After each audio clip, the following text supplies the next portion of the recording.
কালো ট্রেনের শেষ যাত্রী। ভারতের এক পুরনো পাহাড়ি এলাকায় ছিল ছোট্ট একটা রেল স্টেশন, নাম দেবগড় স্টেশন। স্টেশনটা খুব পুরনো ছিল। দিনের বেলা দু একটা ট্রেন আসতো, মানুষজনও থাকতো, কিন্তু রাত হলেই পুরো জায়গাটা ফাঁকা হয়ে যেত, কারণ সেই স্টেশন নিয়ে একটা ভয়ঙ্কর গল্প ছিল। লোকেরা বলতো প্রতি বছর শীতের এক নির্দিষ্ট রাতে সেখানে একটা কালো ট্রেন আসে, যে ট্রেনের কোনো নাম নেই, কোনো নম্বর নেই। আর সবচেয়ে ভয়ের কথা, সেই ট্রেনে যারা উঠি তারা আর কখনো ফিরে আসে না। অনেকে এটাকে গুজব ভাবত, কিন্তু গ্রামের বৃদ্ধরা আজও রাত নামলে সেই স্টেশনের দিকে তাকায় না। কলকাতার 4 বন্ধু, রাহুল, অর্ণব, শুভ আর দীপ, হরর ভিডিও বানাতো। তাদের ইউটিউব চ্যানেলে ভৌতিক জায়গার ভিডিও খুব ভাইরাল হতো। একদিন তারা দেবগড় স্টেশনের গল্প শুনল। অর্ণব বলল, এই ভিডিওটা ভাইরাল হবেই। 4 জন ঠিক করল তারা সেই রহস্যময় ট্রেনের সত্য খুঁজে বের করবে। দেবগড় স্টেশন, রাত 11টা। ঘন কুয়াশায় ঢেকে গেছে পুরো স্টেশন। পুরনো লাইটগুলো বারবার জ্বলছে আর নিভছে। স্টেশনে তারা ছাড়া আর কেউ নেই। দূরে শুধু বাতাসের শব্দ। শুভ ক্যামেরা অন করে বলল, বন্ধুরা, আমরা এখন দেবগড় স্টেশনে আছি। আজ রাতে যদি সত্যি সেই ট্রেন আসে। হঠাৎ পিছন থেকে একটা কণ্ঠ শোনা গেল, আজ রাতটা ভালো না।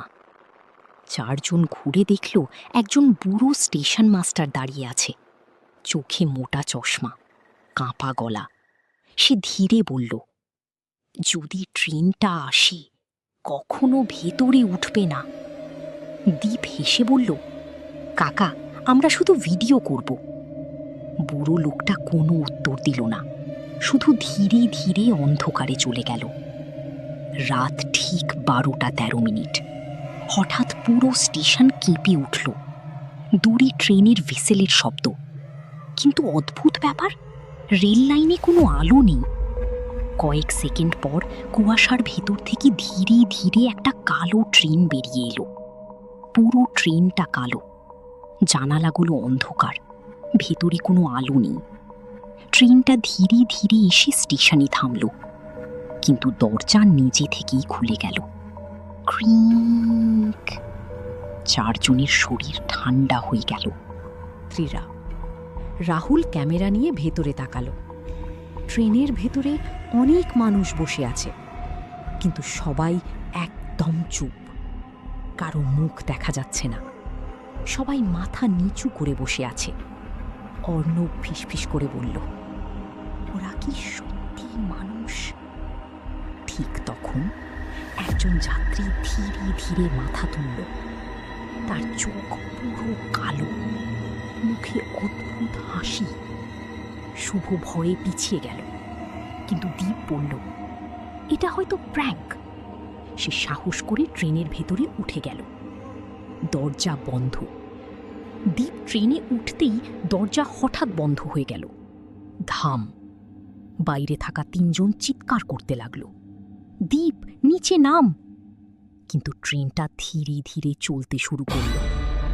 রাহুল দৌড়ে দরজায় হাত মারতে লাগল।